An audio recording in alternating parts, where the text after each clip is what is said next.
Bagaimana hukum badan masih bertato tapi sudah hijrah? Diambil kahal. Kahal itu batu sebesar ini. Kemarin saya beli kahal itu seplastik 3 on. Batu itu ditumbuk pakai batu besar halus, baru dimasukkan besi. Letakkan ini, dijepit pakai apa namanya? Kahal. Kahal celak bahasa kita. Yang paling bagus batunya namanya ismit. Apa namanya?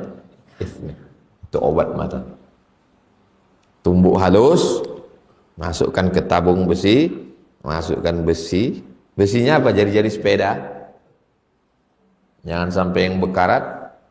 Kalau bisa besi putih, letakkan sini, baru ditekan pakai kelopak mata, baru ditarik. Sebelum pergi berkaca dulu. Dan sampai awak senyum, orang senyum, rupanya dia udah kemana-mana. Pakai motor hujan pula. Oh, serak dia. Sampai di situ disangka orang acara Halloween. Nah, serbuknya itulah yang dimasukkan ke dalam kulit. Cucuk besi, masukkan serbuknya itu. Itulah yang disebut dengan tato. Tato, T-A-T-T-O. Bahasa Arabnya washmah. Waw shin mim, washmah. Sedangkan bahasa Inggrisnya tato. Kita pakai Inggris, tato. Itulah yang masuk ke dalam. La'anallahul washimat. Allah melaknat perempuan tukang tato. Kenapa perempuan? Karena zaman dulu tukang tato itu perempuan. Nanti kalau antum pergi umroh, nampak Arab Badui, dari pakaian nampak tuh Badui. Sampai sekarang perempuan Badui masih bertato. Tatonya di sini. Tempat pasang koyo sini sama sini, dicucuk pakai besi, dimasukkan serbuk kahal tadi, serbuk batu hitam. Nah, ketika dia sudah masuk ke dalam kulit, sudah masuk ke dalam, bukan di permukaan kulit, sudah masuk ke dalam, lalu kemudian orang berwuduk. Apakah wuduknya sampai ke kulit? Sampai. Tato tidak menghalangi wudhu. Jadi jangan nanti kau tak sembahyang ke masjid. Imam kita bertato Pak Ustaz. Apa salahnya dia bertato? Dia sudah tobat, dia sudah hijrah, dia sudah hafal Quran. Silakan aja dia bertato. Tapi tentu jaga juga hati jamaah. Kalau dulu tatonya sampai kemari, belilah tangan panjang. Tutup supaya tak berkata-kata jamaah. Ini tato pakai celana pendek. Sebelum 7 orang, luruskan jemaah, luruskan. Jaga juga hati Allah. Jadi intinya tato tidak menghalangi air wudhu, kecuali tatonya stiker. Stiker plastik diletakkan sini, habis itu ditarik. Melekat dia di atas, tak masuk air wudhu ke dalam. Kukunya hitam Pak Ustaz. Tengok dulu kenapa kukunya hitam. Hitam karena black henna. Black henna bukan di atas kuku, black henna itu masuk ke kuku, tidak menghalangi wudhu. Yang menghalangi wudhu itu kutek, plastik yang dioleskan cat, itu yang menghalangi. Tapi ada juga yang ketiga, tidak kutek, tidak black henna, apa? Daki. Kuteknya di ujung aja. Hitam.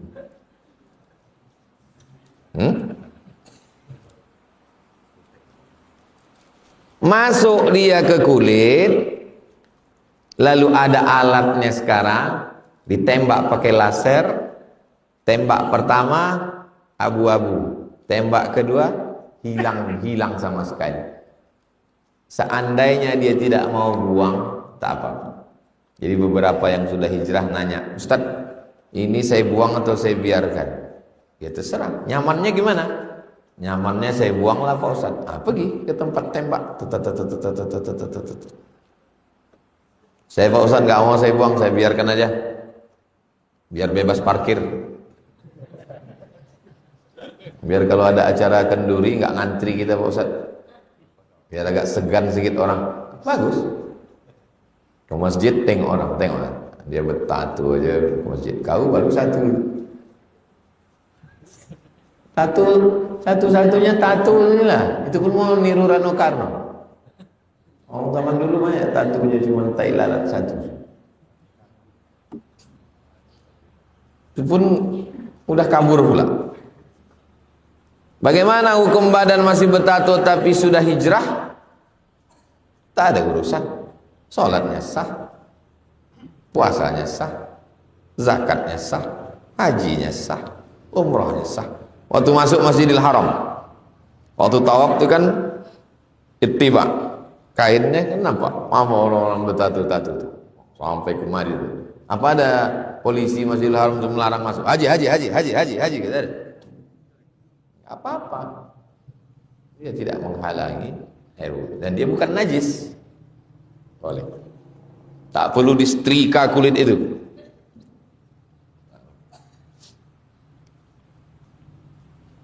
Ini tato yang ini mesti saya setrika nih Pak Ustaz. Kenapa? Mantan pacar sudah jadi bini orang.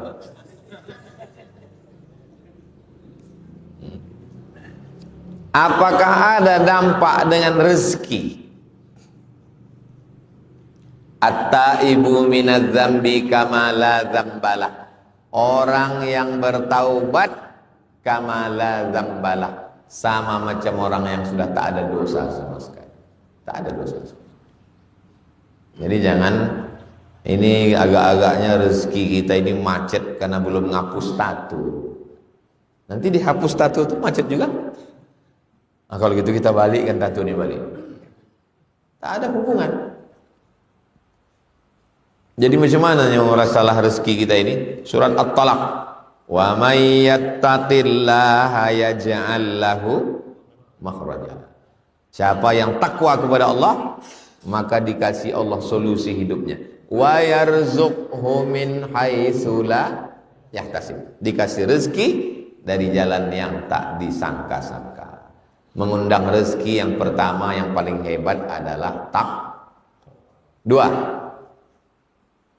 man lazimal istighfar, siapa yang memperbanyak istighfar, ja'alallahu lahu min kulli dhiqin makhraja, kesempitannya dibagi kelapangan, wa min kulli hammin faraja, kesusahannya dibagi kebahagiaan, wa razaqahu min haitsu la yahtasib, dikasih rezeki dari jalan yang tak disangka. Tak ada disebut menghapus tato. Yang pertama takwa, yang kedua istighfar, yang ketiga irka arba'a raka'atin fi awalin nahar akfika akhirahu. Jaga 4 rakaat pagi, kujamin rezekimu sampai petang. Itulah dia sholat duha. Jadi kalau ada orang mengatakan sholat duha mengundang rezeki, itu hadisnya. Rukuklah engkau 4 di situ tetap 2 salam. Habis 2 salam, 2 salam. 4, 2 rakaat 1 salam, 2 rakaat 1 salam. 4. Ya bena Adam, wahai anak Adam, tafarragh li'ibadati. Apa kata Allah? Hadis kursi. Ya bena Adam, wahai manusia, tafarragh li'ibadati, sibukkan dirimu dengan ibadah. Kau sibukkan dirimu dengan ibadah.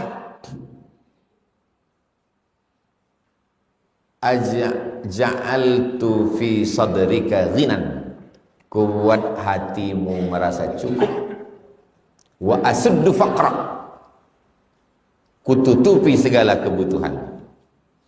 Wa illa taf'al, tapi kalau kau tidak menyibukkan dirimu dengan ibadah, maka Allah jadikan kita sibuk sibuk tak tentu arah, walam asudda faqra, tapi kefakiranmu tetap tidak aku tutupi. Sibuk ke sana, sibuk ke sana, tetap juga kurang. 5. Man syaghalahu zikri an mas'alati, siapa yang sibuk berzikir mengingat aku sampai lupa berdoa. Saking sibuknya berzikir sampai lupa berdoa. Kau ada berdoa? Aku udah sibuk kali zikir sampai tak sempat lagi berdoa. A'taituhu afdal ma u'tis sa'ilin, aku berikan kepada dia lebih utama, lebih hebat daripada yang diminta orang berdoa. Sibukkan aja diri antum dengan zikir. Subhanallah wa bihamdihi, subhanallahil azim, subhanallah wa bihamdihi, subhanallahil azim. Terserah zikirnya apa. Afdalul zikri fa'lam annahu la ilaha illallah, la ilaha illallah. Sibuk dengan zikir, ku kasih engkau lebih utama daripada yang diminta orang berdoa. Tapi jangan gara-gara ini antum tak berdoa, tetap berdoa. Bolehkah saya bayarkan zakat kepada guru mengaji atau ustadz di kampung saya? Uang zakat yang dapat guru ustadz, apakah boleh diambil? Apakah boleh dia ambil atau dibagikan lagi? Tak boleh keluar dari 8 kotak, 8 asnaf. Kita punya guru ngaji. Guru ngaji kita ini masuknya kemana? Innamas shadaqatu lil fuqara. Fuqara tak ada income sama sekali. Orang tua umur 70, tak ada kebun, tak ada anak, sebatang kara. Masuk dia fakir. Wal masakin. Ada income 500.000 sebulan. Kebutuhan 3 juta. Ada income tapi tak cukup. Itu namanya miskin. Wal amilina 'alaiha, amil. Wal muallafati qulubuhum, muallaf. Wa fir riqab, hamba sahaya yang mau merdeka. Wa fi wal inna sadaqatil fuqara wal masakin wal amilina 'alaiha wal mu'allafati qulubuhum wa fir riqab wal gharimin, orang yang terlilit utang. Wa fi sabilillah, perang.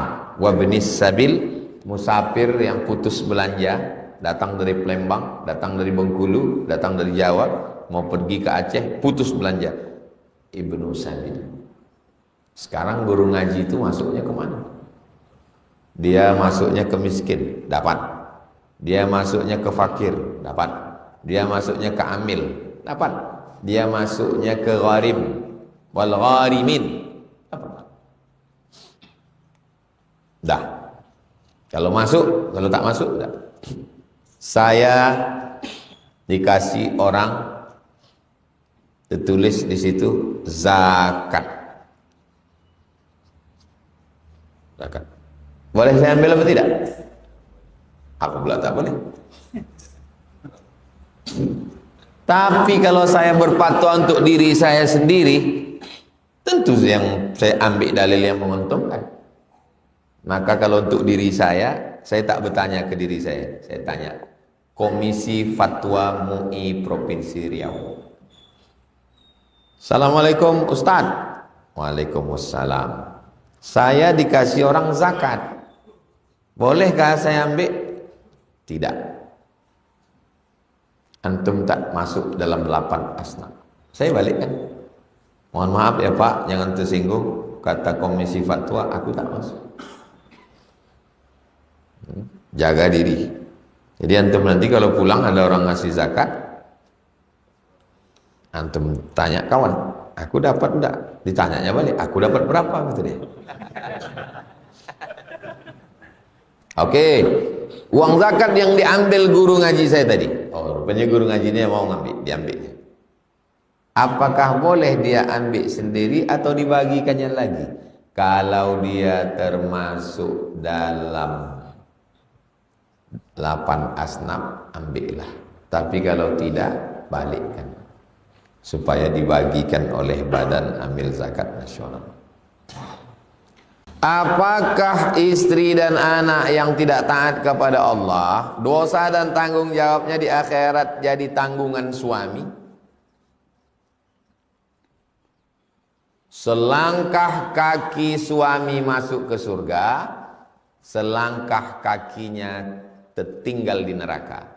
Gara-gara tidak mengurus rambut istri, rambut anak perempuan pacaran, anak perempuan buka aurat. Mati suami, meninggal. Anaknya rambut 3 warna, anting 13, baju sempit, mengalir dosanya kepada bapaknya, dosa jariah. Oh, nggak bisa Pak Ustadz, bertentangan ini dengan ayat Quran. Wala taziru waziratu wizra ukhra. Orang tidak menanggung dosa orang lain. Dosa anak ya dosa anak, dosa bapak ya dosa bapak. Kenapa bapaknya dapat? Bapaknya dapat karena tidak mendidik. Dosa tak mendidik. Tapi kalau anak ini sudah dimasukkannya ke pesantren, sudah dididiknya, sudah diajarnya, bininya pun sudah dinasehatinya, dipanggilkannya guru mengaji, tak juga sampai dia mati, maka lepas tanggung jawab dia di hadapan Allah Subhanahu wa taala. Karena kita ini wa alil insani illa ma sa'a. Manusia hanya mendapatkan apa yang dia lakukan. Dosa saya ya saya tanggung sendiri, dosa anak bini saya ya tanggung masing-masing. Tapi karena saya tidak mengajar, tidak mendidik, tidak menegah, tidak menyuruh, tidak melarang, mereka menjadi jahat, na'udzubillah, itulah yang menyebabkan dosa. Tapi kalau udah dinasehati, dipanggilkan ustadz mengaji, dibuatkan acara pengajian keluarga, arisan dibuatkan pengajian, maka kita sudah lepas di hadapan Allah. La yukallifullahu nafsan illa wus'aha. Jelas?